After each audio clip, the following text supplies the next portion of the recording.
दोस्तों, मैं डॉक्टर अमिताभ श्रीवास्तव आपके जाने पहचाने क्लिनिक साई कॉस्मेटिक्स से आज कुछ बातें, कुछ डिस्कशन आपके लिए लेके आया हूँ। और वो है कि एक हेयर ट्रांसप्लांट के बाद आपको क्या ध्यान रखना चाहिए, कैसे अपना रख रखाव करना चाहिए। तो देखिए, बहुत सारे लोग ऐसा बोलते हैं कि जब हमने हेयर ट्रांसप्लांट कराया था तो 2 साल तक तो बाल बहुत अच्छे थे, पर उसके बाद बाल कुछ कम हो गए। तो इसको समझना पड़ेगा दोस्तों। हुआ ये कि जब आप डॉक्टर के पास गए तो आपके सर पे कुछ बाल थे इस जगह पे, जो कि बाल दो तरह के हैं आपके। ये वाले जो बाल हैं, कानपट्टी से 1 इंच ऊपर अगर आप एक हॉरिजॉन्टल लाइन खींचते हैं तो ये जो बाल हैं ये टेम्परेरी बाल हैं और ये मेल पैटर्न में जाते हैं।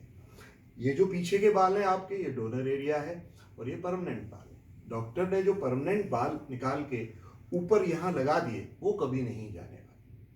लेकिन जो बचे हुए बाल थे जो आपके खुद के थे, फर्ज करिए कि वहाँ 20 बाल थे और डॉक्टर ने 40 लगा दिए, तो इन 20 बाल को जो कि उधर बल्क को ऐड कर रहे हैं उनको बचा के रखना आपका काम है। डॉक्टर आपको सिर्फ एडवाइस कर सकता है। तो उस समय आपको ये समझना पड़ेगा कि मैं क्या खाना खाऊं, किस तरह से अपनी डाइट रखूं, क्या दवाइयां लेता रहूं कि वो जो 20 बाल हैं जो मेरे खुद के हैं वो बचे रहें और मेरा हेयर ट्रांसप्लांट विरल या टेम्परेरी या रेयर ना देखें। तो उसके लिए मैं कुछ गाइडेंस आपको दे रहा हूँ। आपने हेयर ट्रांसप्लांट अगर मुझसे कराया है तो भी ये मूल्य रखते हैं, और अगर आप कहीं और हेयर ट्रांसप्लांट कराते हैं तो भी ये होल्ड गुड करते हैं, ये सही है। तो सबसे पहले तो ये कि आपको अपनी डाइट में बहुत सारे प्रोटीन्स को इंक्लूड करना चाहिए। तो प्रोटीन्स आपको काय से मिलते हैं? अगर आप नॉन वेजिटेरियन है या एगिटेरियन है तो आप एग्स लीजिए। एग से आपको प्रोटीन तो मिलते ही हैं एग वाइट में, उसके सेंटर से आपको विटामिन डी, ई और ए भी मिलता है। तो एग्स आपके लिए बहुत अच्छे हैं। दिन के 2 अंडे अगर आप खा सकें, एक अंडे का पीला ले लें, एक का पीला फेंक भी सकते हैं। दूसरी बात यह कि दूध का शुमार करना चाहिए आपको अपनी डाइट में। मिल्क लेते रहें, कम से कम आधा लीटर मिल्क एक दिन में आप लें, या मिल्क प्रोडक्ट्स लें जैसे पनीर है, टोफू है। तो इससे आपको कैल्शियम भी मिलेगा और प्रचुर मात्रा में अमाइनो एसिड्स और मिल्क प्रोटीन्स मिलेंगे, जो कि आपके बालों के लिए डेफिनेटली अच्छे हैं। एक और बात, बी कॉम्प्लेक्स आपके लिए बहुत ज़रूरी है बालों के किसी भी प्रोसीजर के बाद।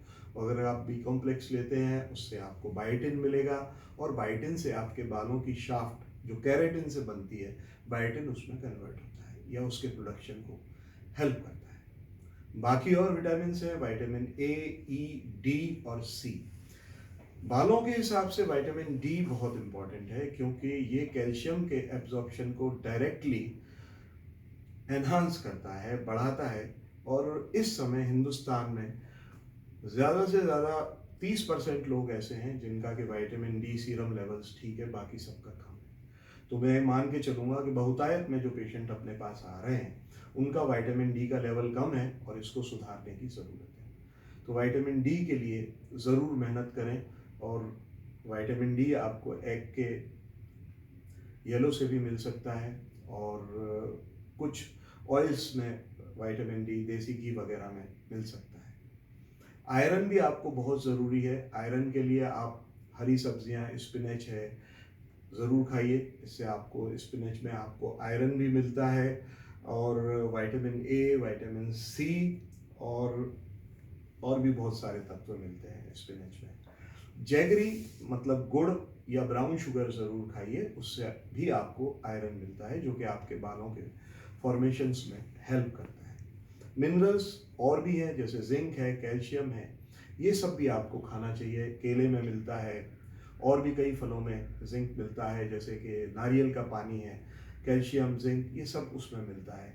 दही ज़रूर खाना चाहिए अगर आप वेजिटेरियन हैं। दही आपके स्टमक के फ्लोरा को भी बढ़ाता है, डाइजेशन को भी अच्छा करता है। तो ये तो कुछ बातें हो गई भोजन से संबंधित। इसके अलावा आपका डॉक्टर आपको बोल सकता है कि आप मिनॉक्सिडिल लोकली, मीन्स सर पे लगाने के लिए, इससे बालों की ग्रोथ अच्छी होती है, स्थापित है ये सत्य, एफडी अप्रूव्ड ड्रग है। दूसरी चीज़, फिनास्ट्राइड या ड्यूटास्ट्राइड भी आपको लेने को बोल सकता है। इन दोनों दवाइयों के बारे में आम जनता में बहुत ज़्यादा डर है, भ्रांति है, तो इसको अच्छे से अपने डॉक्टर से डिस्कस करिए और उस डिस्कशन के बाद अगर आप सेटिस्फाई हो जाएं तो उसको अपने पर्चे पे ये दवाइयाँ लिखने दीजिए। हो सकता है आपको नुकसान ना हो, फ़ायदा ही हो। कुछ चीज़ें ऐसी भी हैं जो कि डॉक्टर आपसे बोलेगा, मैं आपसे बोलूँगा कि आप छोड़ दीजिए तो भला होगा। उसमें सबसे पहली चीज़ है सिगरेट। सिगरेट छोड़ दें, तम्बाकू छोड़ दें, क्योंकि निकोटीन जब आपके बॉडी के अंदर जाता है तो पेरिफेरल वाज़ोकंस्ट्रिक्शन करता है और हेयर आपके पेरिफेरल ऑर्गन्स है। उसका अगर खून का दौरा बाधित होगा, कम होगा, तो वो जल्दी झड़ जाएंगे, निखर के नहीं आएंगे। तो सिगरेट आपको छोड़नी चाहिए। इसके अलावा कार्बोहाइड्रेट्स आपको बहुत ज़्यादा नहीं खाने चाहिए। शक्कर, वसा, आलू या आटा, इसका कम से कम सेवन करें। ज़रूरत हो उतना खाएं, ताकि आप शुगर से भी बचे रहें, डायबिटीज़ से भी बचे रहें। तीसरी चीज़ जो मैं अपने पेशेंट्स को बोलता हूँ वो अचार और जैम के लिए बोलता हूँ। जैम में शुगर भी है and it's a reducing food. ये पकाए हुए भोजन नहीं है, अतः ये आपके बॉडी में जाके फ्री रेडिकल्स ऑफ ऑक्सीजन को ले लेते हैं और ऐसे में आपकी बॉडी स्टार्व करती है फ्री रेडिकल्स के लिए। तो इसका ध्यान रखिए और मैं कामना करता हूँ कि आपको जब भी ज़रूरत हो आप मेरे को फ़ोन करें, या आपको कोई वैसे ही नॉलेज चाहिए, फ्री ऑफ कॉस्ट हमारे यहाँ से आपको जानकारी मिल सकती है भोजन के बारे में। मैं शुभकामनाएं देता हूँ, आप मेरे यहाँ हेयर ट्रांसप्लांट कराएं या किसी भी और क्लिनिक पे, आपका हेयर ट्रांसप्लांट सफल हो। आप सुखी।